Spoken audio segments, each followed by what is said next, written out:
We will bring in Jemele Hill in a second, but our Iowa correspondent, who's not even working today, is insisting on coming in here and cheerleading. I think she might have some objections to some of the opinions you've had today. What? I heard What you did I say? during the break What? saying we have not reached equality until I can say Caitlin Clark's a choker for not winning a championship. Am I wrong? So Lucy, that's right. That's where he started. That's where he started today. We will get to Jemele in a second, but do we have imaging? We've got imaging. We think. Well, he told me he had imaging. Lucy Rohden, Iowa correspondent. Have at it, Lucy. Tell us all of your thoughts from yesterday. Yesterday was maybe my favorite moment of like my all-time Iowa fandom. And I know you're thinking, Lucy, you're an Iowa fan. There aren't that many moments. And that might be true. But yesterday was still so high on the list.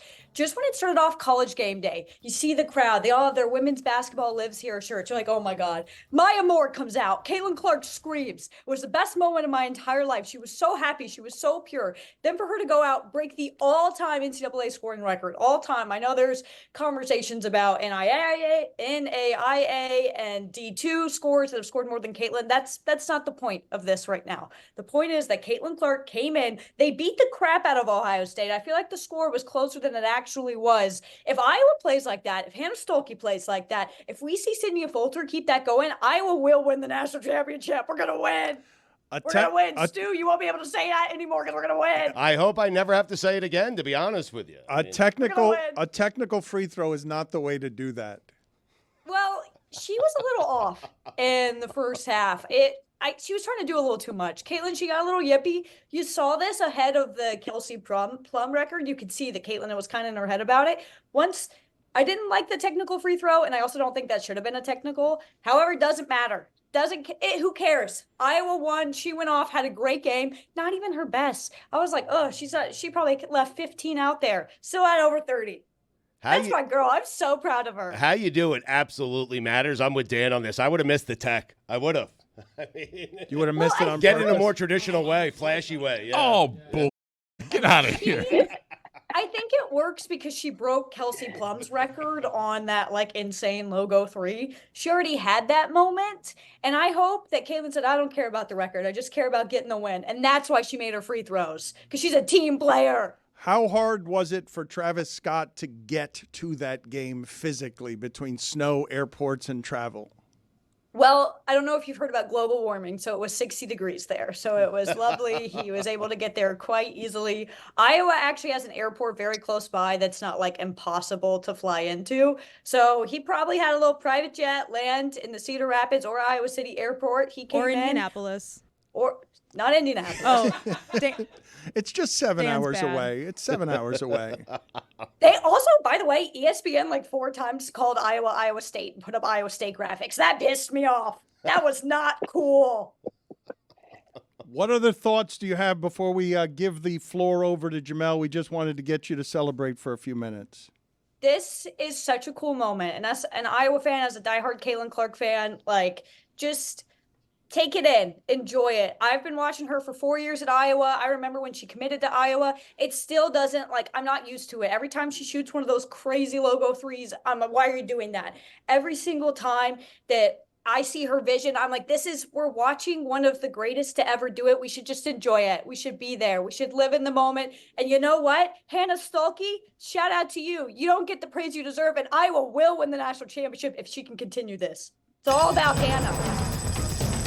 Oh, and look, I got my shirt. Lucy Rohden, Iowa correspondent. Thank you, Lucy. We appreciate the time. We will not read any of the criticisms that say there's no three-point line or shot clock when Pete played and he used a larger basketball. But How is that Caitlin's fault? What does that have to do with her? What I is she supposed to do about that?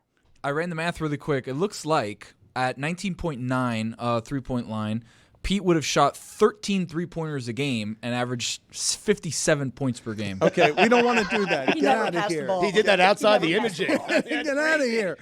Lucy, good talking to you. Thank you. We'll see you later this week. Iowa's going to win the Natty. Everybody write it down. Put money on it. Lucy Rohden, Iowa Yeah, correspondent. you mentioned that. Thank you. Jemele, what are your thoughts here? Because it is quite the phenomenon. It is a fairly, you've spent a lifetime covering sports. We haven't seen anything like this before. No, we haven't. But let me just say real quick, God bless you, Lucy. God bless you. Don't let this industry take this unbridled enthusiasm that you feel right now. How you feel right now witnessing this as a student journalist, like keep this feeling with you forever, because they will try to destroy it. They will try to beat you down. Keep it, Lucy. Keep it. Anyway. Just thought I should. No, you're so right. No, she's wrong. She's not a student journalist. No, she's a professional. But she's got the enthusiasm. I thought she was a student journalist. I'm so sorry, Lucy. I didn't mean to disrespect your resume. I'm an ass. Bad. She graduated. It might have been the imaging. She graduated. Okay, I thought she was a student journalist. No, but she has the enthusiasm of a student journalist, and you are right, as a grizzled veteran, to notice that the business will eat her up and chew her out. She will not sound like that 15 years from now, just dealing with us. Yeah. No, she won't sound like that at all. In fact, she will sound just how I'm about to sound right now in about 2 seconds when you guys cue the neighborhood friendly race lady music. I will sound just like Hitler will sound 15 years from now. Your friendly neighborhood race lady. We're not there yet, though. We're not going. I'm worried how she's going to sound next year without Caitlin Clark on her team, to be perfectly honest with you. Because then she's just going back to rooting for Iowa. That's true. But what did you make of everything you saw, Jemele, yesterday? Because, like I'm saying, even as I watch this growth and I talk about some of the things that we've talked about, which is like that regular season college basketball ratings are better than regular season NBA ratings.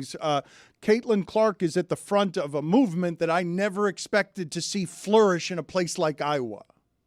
Yeah, I mean, I think it's just really incredible to watch all these new fans coming to the game. The fact that Caitlin has created her own economy. And this is the moment, I think, in women's sports. But let's just say women's basketball, because we've seen, obviously, with women's soccer, we've seen some other very important seminal moments in other women's sports. But for women's basketball, this really feels like their time. I mean, it's been an escalating movement. Ratings the last 5 years have been really incredible, both at the college level and at the WNBA level. And now there is somebody else, maybe a bigger phenomenon than we've seen maybe in 15 or 20 years, somebody that is going to transition to the WNBA and bring hopefully all of this enthusiasm, these fans, all of this with her.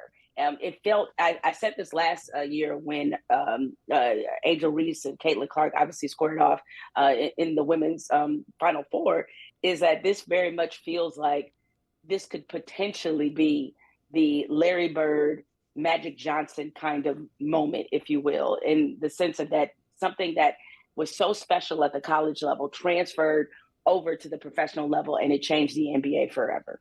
Have you given any thought as all of the streaming services fight for sports content and these are undervalued rights properties, what this is going to end up going for when this stuff sells for what it's worth?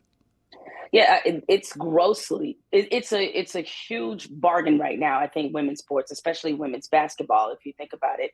And all I ask people to do as they're constantly ramming the women's game up against where the men's game is in its current form is to look at the same measure of time of when men's sports started to take off, like how long that took. It usually took 2, 3, sometimes 4 decades for it to really solidify and come together.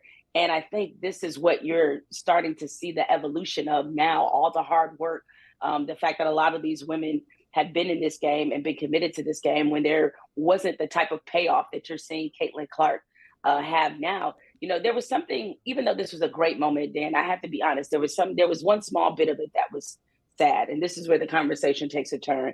I saw something that Lynette Woodard said. Now, Lynette Woodard, one of the greatest players in women's history. And when she played in college, it was still under the AIAW, which was the governing body for women's sports before the NCAA began to include women's sports. So quick history lesson, everybody. Not until the early 80s did the NCAA actually include women's sports. So they had their own separate governing body, of which Lynette Woodard had the record for a large school the scoring record for a large school. And she said that if it wasn't for Caitlin Clark, people wouldn't remember her. And that made me really sad. And because the unfortunate downside, if you want to call it that, to Caitlin Clark's success, she's so great. She deserves all this attention. The Nike ad was phenomenal.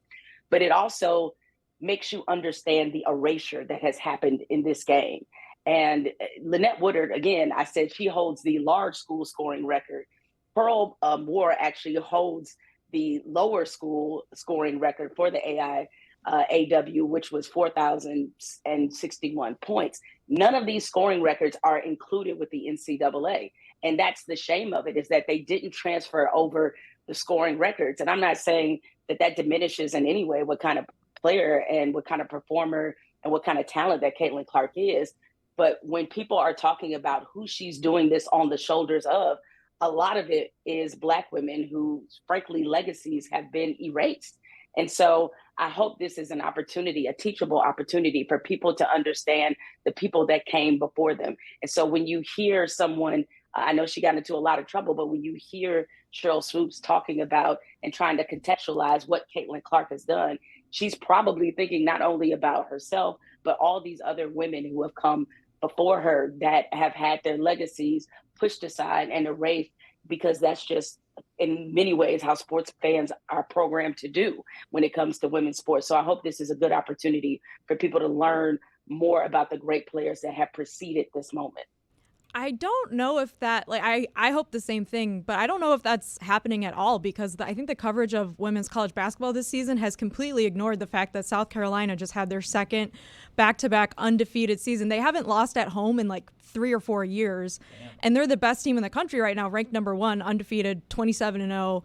Haven't lost an SEC regular game in years. And I feel like they're getting no national attention. And I think part of it has to do with the fact that we, as a entire sports media industry, don't cover women's sports very well to begin with. And also the jobs keep shrinking more and more too. But I'm wondering, Jemele, how you feel about that and the fact that it feels like, yes, we're talking about women's basketball more, but it's mostly just Caitlin Clark in Iowa. Well, if you recall, and I'm so glad that you brought that up. If you recall, a couple years ago, Paige Beckers, the obviously outstanding player for UConn, she gave her SB speech because I think she was awarded Female Athlete of the Year. During her speech, she made a point to recognize the fact that the entire sport, and even the sport in the moment of where it was in that particular time, was a sport that was built off the contributions and the effort and the commitment of Black women. That's not to diminish what white women have done. I have had these conversations with Black women who have played basketball, who currently play basketball, and with some who coach basketball, and they don't begrudge. And I don't want to collectively speak for all of them, but one thing that we have certainly talked about in the last few years is how there are certain machines that get behind certain players and not others. You wouldn't know, looking in many ways at women's basketball, to know that A'ja Wilson is probably the best player in the world. And you probably wouldn't know that. And you look at her success, you can now add a New York Times bestselling author to it. But these machines, I have to be honest, a lot of times, not saying it's strictly the time, a lot of times they do follow, white players. And there is this worry and this concern that a lot of the phenomenon is being built specifically around certain faces for certain reasons. And so that's why Paige Beckers, her speech a couple years ago was very meaningful, and it meant a lot to a lot of the players who are playing in the game who see this kind of happen. And I get it with Caitlin Clark. Living in Iowa, playing for a university that traditionally has not had some of the other success. It's an underdog story. It's a middle America story. And she is playing the game in a way we have never seen a woman play the game that represents where we are in the modern form of basketball. She's Steph Curry in so many ways. And while there is this phenomenon there and swirling and bubbling and creating this tornado of events, I think it is I don't think it diminishes or takes away from her success at all to say, wait a minute, how did we get here? And what does this really mean? Not just for Caitlin Clark, but for all players. When you mention the history, though, you mentioned Magic and Larry's whiteness helped all of that become what it was. Those games were on tape delay before, finals games were on tape delay before we had a white guy and a black guy fighting for stardom, right? Because what Jessica's mentioning is true, but it's so much, in that sport, we gravitate toward the stars more than the teams. Yeah, I mean, and you're right, Dan. I mean, that was part of what it was. It's like you had white guy from Indiana against a black guy from Michigan. And even though Lansing is the capital of Michigan, but it is a smallish town, maybe not as small as where Larry Bird grew up. But the reality is that those optics were helpful in growing the game.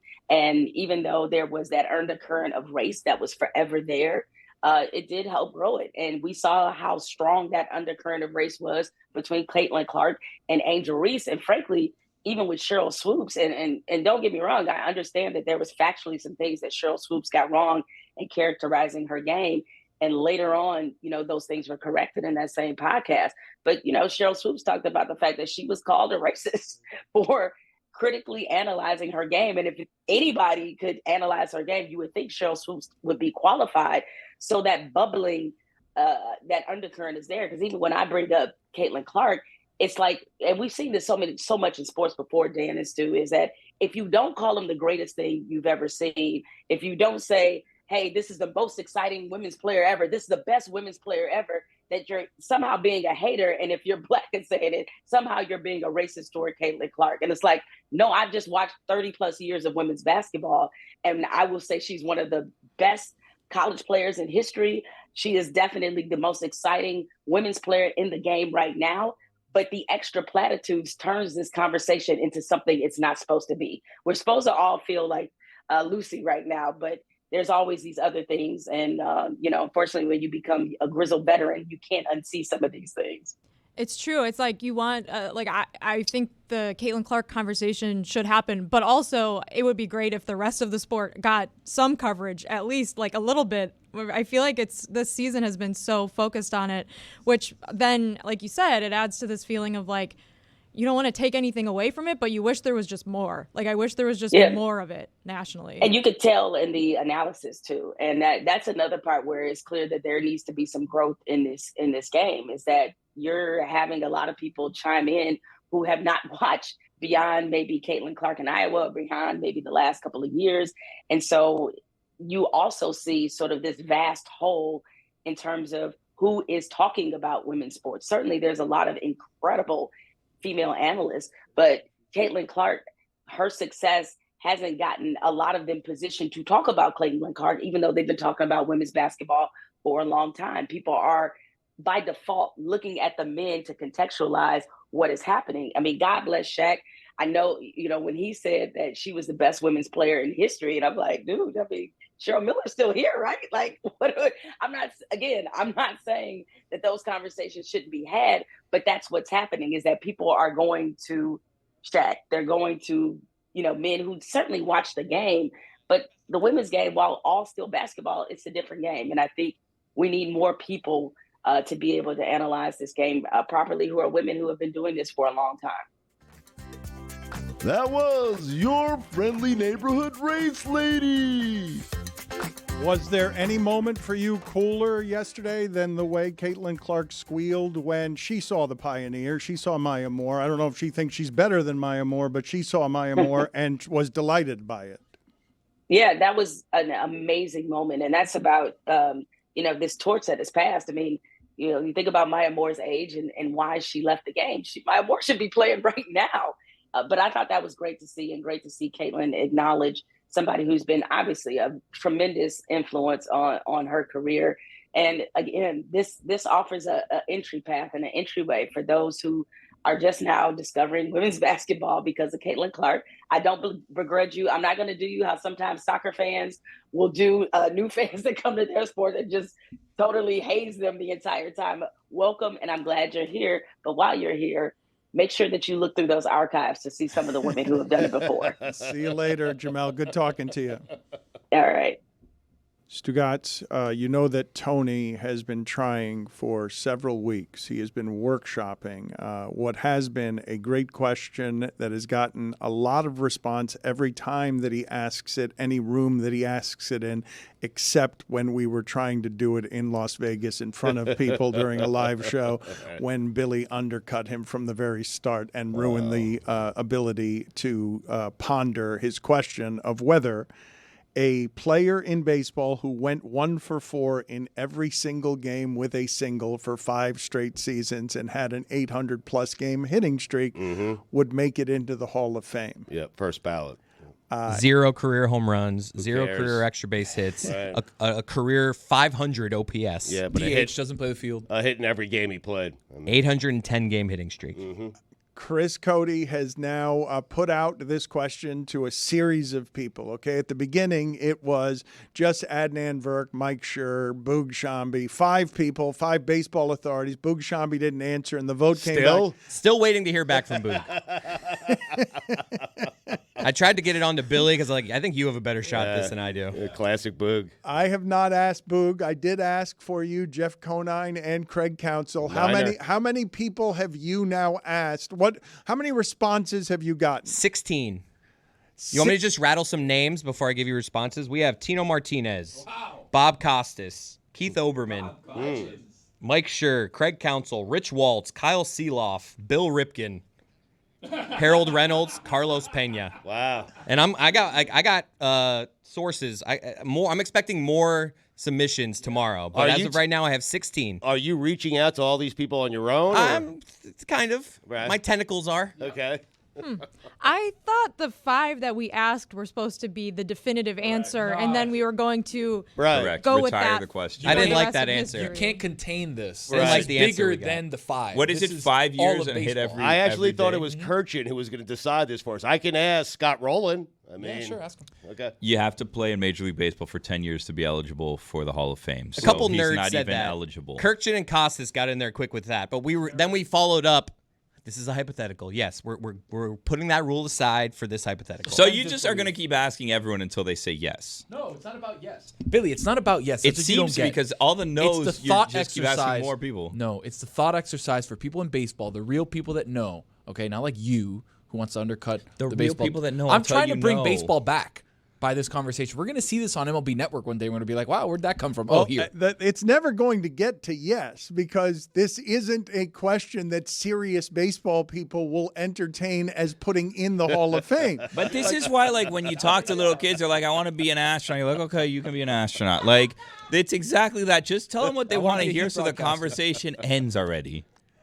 The conversation is not ended because we're keeping it alive, but I'm guessing you're getting mostly no because that person is it's kind of amazing that they kept playing that person given that at some point after 2.5 seasons of no extra base hits, you have to waive that person. Now, all right. So look, where we left off was it was 400 game Wade that person. He's on base every game. I mean, Yeah, but he's on base 1 every 4 a times. triple away, though. It's not a good on base percentage. He's a bad baseball player. let me just update the audience where we're at. He's So a bad offensive player. what? where we left off last week, we had 3 no's. Tim Kirkchin said if an NBA player makes a 3 in 400 straight games, averages 3 points a game, no assists, plays no D, he's not a Hall of Famer.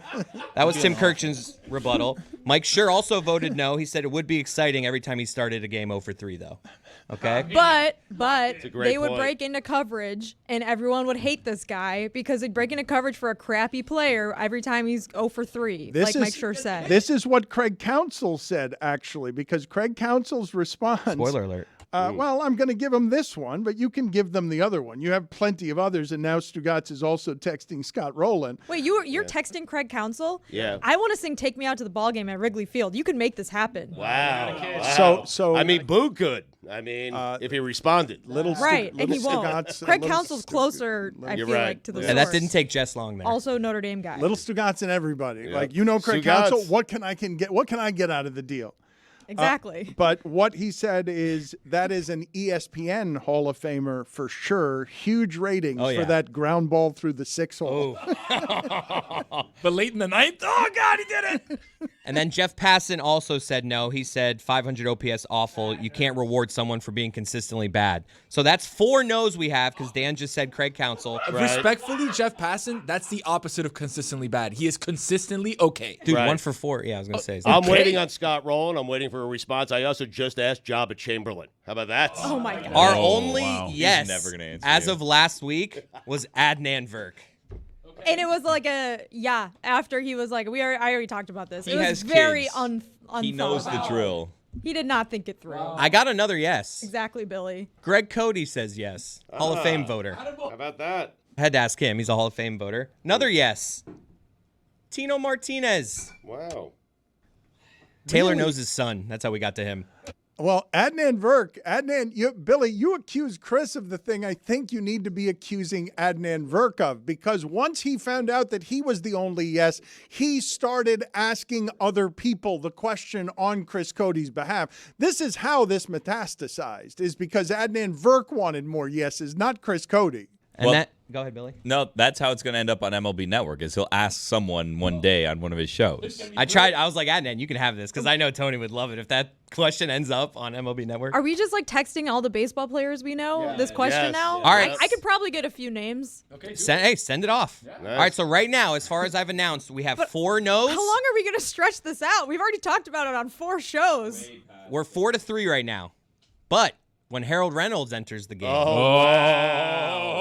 That's a 4th yes. We are tied 4-4. Really? Harold Reynolds says he did something no one has ever done, but factually on the hypothetical he wouldn't get in. So he's basically saying he would never get in. That's But he's saying he would vote for him. He's saying yes, but he's like he'll never get in, but I'd vote for him. Yes. Oh, okay. Craig Mish says no. No. Wow. We're at 5-4 now. Jeremy just told me that. No, that's Supreme Court over 6-4. here. Roy. No, I think it's 5. I don't know. All right, I know we have 4 yeses. That's what I know for a fact. Yeah. Craig Counsell says no. Rich Waltz says no. Rich Waltz, former Marlins broadcaster, says that team that kept him in the lineup at DH should be disbanded. They have the highest ratings out of anybody. Disbanded is what he wrote. Disbanded, yeah. I think it also depends what market we're talking about here, too. You guys want to hear from Keith Oberman? Yes. Yeah. Usually no. Oh. Nobody who hit more than 60 home runs is in the Hall of Fame. 2 straight no-hitters doesn't get you in the Hall of Fame. 2/3 of those who threw no-hitters in a season aren't in the Hall of Fame. The guy who struck out 500 men in a season isn't in the Hall of Fame. I think that's a no for KO. Applying logic. like I a mean, no. geez, what's the matter I with just got patched into my headphones. Raul Ibanez. Oh. Okay. He says if you have an 800-game hitting streak, you're Jesus Christ. I don't Do you think have that's a to direct quote. resurrect That is a from the dead absolute direct also? quote from my But headphones. are you in the Hall of Fame? Is Jesus? Bill Ripken says no. Wow. Face. Mention that. Sure. Jeff Conine says no. He says a remarkable feat in an unremarkable career. Did you just call Bill Ripken a butt face? No, I call him old face. Worse. Oh. That's famous. That's his thing. It's on his baseball card. Do you guys not know this? No. Yeah. Google Billy Ripken F face. Well, I will not do that. Yeah, no, do I'll it for real. trust you. No, Company do computer. it. It's A guys, dangerous game, Billy. you guys don't know anything. Uncultured No, swines. he's right. Thank you. Finally, a smart person in this room. You want to go ahead and tell us the more of the story? His baseball card? His baseball card says it on the barrel of on the knob of his bat. It says F face, and it's a valuable baseball card because they didn't realize that it said F face. So there's all these baseball cards of Billy Ripken that say F face on it, and then they had to like go out and put one out that didn't say that because it says F face on it. So it's 10-5. Check back tomorrow for more votes. And it's not disbanded. Disbanded. It is time for Stugotz to share his game notes. No one in the media will tell you what happened better than my boy Stu. Weekend observations brought to you by Miller Lite. Great taste, 96 calories, available for delivery. Dan, he's far from his prime when he was terrorizing opponents on the pitch, both in England and in Spain, doing it while biting their ears in the process. And like most people, in their later years, he moved to Florida for a slower-paced life. But this weekend, he turned back the clocks, bringing his scoring boots with him, and bagged a brace at a moment's notice. And Dan, just like that, make no mistake about it, with 2 goals in Inter Miami's win over Orlando City, Luis Suarez is back. I can't believe that's he's back. He's back. That's the most stunning he's back I've ever heard. Big soccer fan. You know that, Dano. Congratulations to Caitlin Clark for breaking the all-time NCAA scoring record previously held by Pete Maravich. Pistol Pete. Just so we're clear, No. In my personal record book, No. it's still Pete's record. Because unlike Pistol Pete, Caitlin didn't do it in 3 years and did it with a 3-point line. How about that? StugottsBook.com. Why are you shaking your head? I mean, It's just give Pete some cred. okay. It's important that we do that today. Oh, what do you mean? Instead of Caitlin 44 Clark. a game. It's important She's that- great. I said she's great. It's Pete's record in my personal record book. Hey, Pete, do it on color TV. Half of it he did, I think. Justin Fields unfollowed the Bears. Love that. Love it, man. What do you think he means by that? Johnny Manziel boycotting the Heisman Trophy presentation in support of Reggie Bush because it doesn't sit right with his morals. Dan, you know what the M in Manziel stands for? Moral. Yes. Well, look at you. Following along. Johnny Morals. He did say he was humbly removing himself from the ceremony because it doesn't sit right with his morals and values. Humbly. Humbly. Sam Hartman looks like a better looking Keanu Reeves. Yeah? It's just the hair. Well, he's better looking. It's just the hair. He's also 30 years younger, Stugotz. You don't have to pit two good-looking men against each other. I'm just saying prime Hartman, prime Keanu. And prime Keanu, everyone knows, is Point Break. Who's better looking? Sam Hartman. Yeah? Thanks. Had we not talk about Eric Bieniemy going from Super Bowl winning offensive coordinator to out of the league in 2 years, life comes at you fast. Well, we didn't talk about just the job he had to take in a conference that's falling UCLA. apart for a team that nobody wants to be a part of, to be an associate head coach. If you're ever looking for DePaul, you can always find them at the bottom of the Big East standings, the Blue Demons. Stash this away in the Something to Ponder file, Tony. Is Caitlin Clark the best athlete to never win a championship? No need to discuss it now. Just stash it away for a rainy day. I mean, it has to be her or Kevin Durant, right? Where did that shot at DePaul come from? He was just watching basketball this weekend. He's like, he Yeah. hasn't paid attention to them since Dallas Comegys was there. The great Ray Meyer. It's the last time they were any good. Some DePaul kid is listening to the show right now like, where did that come from? Unnecessary. It's funny you guys mentioned this because I wrote down, thinking back, I'm not sure why you'd be looking for DePaul. Nobody is ever looking for DePaul. Chicago. Is Really looking don't for know DePaul? that? It's in one of those I states that Dan thinks is one state. The Blue Demons. Mm-hmm. Thank you, Steve Martin. Sauce Gardner, in fairness to McCole Hardman, the Jets' offensive game plan isn't the most difficult code to crack. First down, rush for 3 yards. Second down, rush for -5 yards. Third down, pray. Fourth down, punt. It's the way they've been doing it for 40 years. I hate them. That story, the McCole Hardman story, is great for a number of different reasons, but one of them is him allegedly selling the game plan or giving the game plan to the Eagles? Eagles and the Chiefs. But then the Jets beat the Eagles. And they had their best offensive game against the Chiefs. Oh, man. Notre Dame left tackle and projected top 5 pick, Joe Alt, ran a 5-second 40-yard dash at 6 foot 8 inches and 321 pounds. They're not making O-linemen like they used to, Dano. How? I know. The Knicks winning on the road in Cleveland without Jalen Brunson, OG, I can't pronounce his last name, and Julius Randle. Gritty win behind 28 points from the Italian kid from Delaware, Dante DiVincenzo. It's funny to like 12 people. You're one of them. No, not really. I'm not one of them. Chop Robinson is a great name for a defensive lineman. Top 10 for me. Like, he's got to go in the top 10 just because of his name. It's great, Chop. Inter Miami beating Orlando City 5-0 in the Battle of the Bright Line. Look at that. Messi Do it in the what? Huh?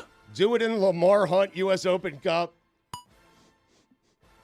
LeBron, you score another 40,000, you'll never be him. LeBron, less points, more rings. Caitlin Clark, you too. The Wizards went 0 for 12 in February. The W in Wizards stands for winless. Top 5 athletes or entertainers that connote a wizard. OLI, Ozzie Smith. Number 5, Wiz Khalifa. Number 4, John Wooden, Wizard of Westwood. Number 3, Wandy Rodriguez. Number 2, J.K. Dobbins. It's a rage. Number 1, Thank you. I thank you, Tony, for Merlin Olsen. Tony doing a writing gesture with his hand. Yes, thank you. writer. JK's an He's author. a writer. Yes, Yes. yes. Duh. Thank you. I mean, watch out for Nashville. The Preds. PGA. Live. Golf. Getting chippy. What's going on there, man? Those guys don't like each other. They're fighting over money. Well, some guys took the money and some guys I didn't. know, I You can't know. blame the guys who took the money. Like, get over it. Thought you just meant Well, they were you using can, their I guess. wedges a lot. Manchester is blue. Since Jake Dibbler took over at Ohio State, they are 4-1 with wins over Purdue, Michigan State, and now a 23-point beatdown of Michigan. Don't let the Buckeyes get hot. It's March, Dano. J.J. Watt should only play hockey in Lake Placid. The Warriors lost by 52 points to the Celtics. Steve Kerr, for your sake, I hope the ink is dry. That guy's ridiculous. What? What do you mean, he's ridiculous. $35 million for Steve Kerr? Get out of here. It's absurd. Michigan is 2-17 in the last 19 games. Juwan Howard, don't let the door hit you in the ass on your way out. Put it on the poll, please, Juju, at Le Batard Show. Average age of the person who says, don't hit the door, don't let the door hit you in the ass on the way out. And then just put over, under, dead. I mean, it's Sorry I used it, unbelievable. yeah. It's like, what is that? I don't know. I have zero doubt J.J. Watt insists that the 1980 gold medal game was against Russia.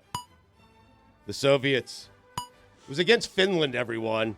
It wasn't Russia, but J.J. thinks it's Russia. He doesn't. I think he does. I'd be shocked if he doesn't. No. You know, where's the straw man here on this thing? Where is it? There.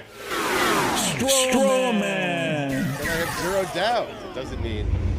If JJ doesn't have Jim Craig and Mike Ruzioni in his top 5 athletes of all time, then I simply don't know what's what nowadays. Nowadays. Of all time. If you ask JJ Watt, top 5 athletes of all time, you don't think he's putting Jim Craig and Mike Ruzioni in there? It was a. Are you crazy? It was a hockey and game. Ken Morrow? 45 years ago. J.J. Watt's not even 45. He doesn't care. Nobody gets why we're talking about J.J. Watt, Lake Placid, and the 1980s. He was playing hockey over the weekend. He thinks you know that. I'm so confused. J.J. Watt was playing hockey, and he thinks we all knew that. Well, I mean, Get him in the goal. we're doing a sports show. I mean, Oh, you're going to judge people for not knowing about stories. I didn't know what happened to the Knicks 2 weeks ago. You don't know how to pronounce their players' names. Dan, I don't want to alarm you, but Shohei Ohtani has played 3 spring training games and is batting over 700. The top of their lineup is Mookie Betts, Ohtani, and Freddie Freeman. 4 MVPs between 3 hitters. How did Rob Manfred allow this? That's crazy. Atlanta's better. Are they? They have Chris Sale, apparently, I just saw. What? Braves have Chris Sale. No way. Yep. He's still around, huh? It's a bad contract. Good for him, That though. sucks. Really? Yeah, he had an injury in Boston. Mm-hmm. Get him out there. Xavier Worthy broke the 40-yard dash record running a 4.21 at the Combine. Fast. That's all I got. Really? That's excellent analysis. My Not wrong. observation. He's fast. He's Yeah. not wrong, but it is the most obvious of the observations. The guy who ran the fastest time in the history of the combine is fast. It's not a great I'm observation. not hearing a lot of it today, though. Right. Just that simple. Who else is saying it? Matt Rempe Everybody. recently made his More NHL people debut. that are talking about J.J. Watt playing hockey. They're giving more. Should be talking. They're giving more though. Like no one's just being like fast. Yeah. Matt Rempe recently made his NHL debut for the Rangers and already has 5 fights in his last 7 games. He has spent more time in the penalty box than on the ice. That's what being an enforcer is all about. Goon. Hockey player.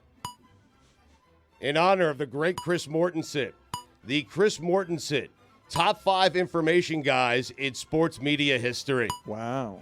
OLI, John Clayton. The professor. Number 5, Jay Glazer. Number 4, Adam Schefter. Number 3, Peter Gammons. Number 2, the Miami bouncer that called in, told me and Dan that Shaq was getting traded to the Suns. We dismissed him. I saw him Friday. 5 minutes later, Shaq was traded to the Suns. Shaq of the guy. You saw the bouncer? He wasn't a bouncer. He's the What? Dare, he's the Dare T-shirt guy. I saw him Friday. He introduced himself after all Dare these years. T-shirt guy? Like drugs there? Huh. Like he invented the Dare T-shirt? No, or he hands was it out? wearing the day that he broke the story, the single greatest story this show has ever broken, because we haven't had a bigger one unless it's my engagement. Betrayal My by, dad, yeah. by Scoops Greg got that one, yeah. Cody. Yeah. It's the biggest story we've ever had. That guy broke the story that Shaq had been traded to the Heat, and we laughed at him and dismissed him. What does he do now? Where'd you see him? I saw him at Feast with the Beasts Ooh. at the zoo. Yeah. Wow. I was there. I didn't see you. Okay. Dan was in VIP. I was there with the Dare T-shirt guy. We were in VIP. By design, Bill. Being served beans. Roy, you remember that as a bouncer, though, right? Yeah. Yeah. I don't Was he think- ever a bouncer? I don't think he was ever a bouncer. Always a T-shirt guy? No, maybe he Dare was a bouncer. T-shirt. sell the T-shirts or Maybe- just no, he was wearing one. He was He wearing didn't one. invent it, though. He did not invent the Dare T-shirt. No. Huh. Huh. I Who have did? one of those Dare shirts. I think I got it in elementary school. It finally fits me. Did it work? Oh. Not really. We laughed the T-shirt guy off the radio, me and you. That's right. Number 1, He'll Mort. be happy to know we're talking about him again. Do you think the percentage of kids that wore Dare T-shirts, like there's a higher percentage of kids that did drugs or didn't do drugs? Did. It's my weed smoking shirt. Is it? The No. kids Gateway. that, the You kids have a that wear weed them now smoking wear shirt? it ironically to do drugs in. All my shirts are. In the entire closet. Smoke weed in all of them. Mort, hopefully I'll see you in heaven.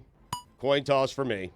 One person I can assure you won't be seeing is a certain former Baylor head football coach, because he's going straight to hell.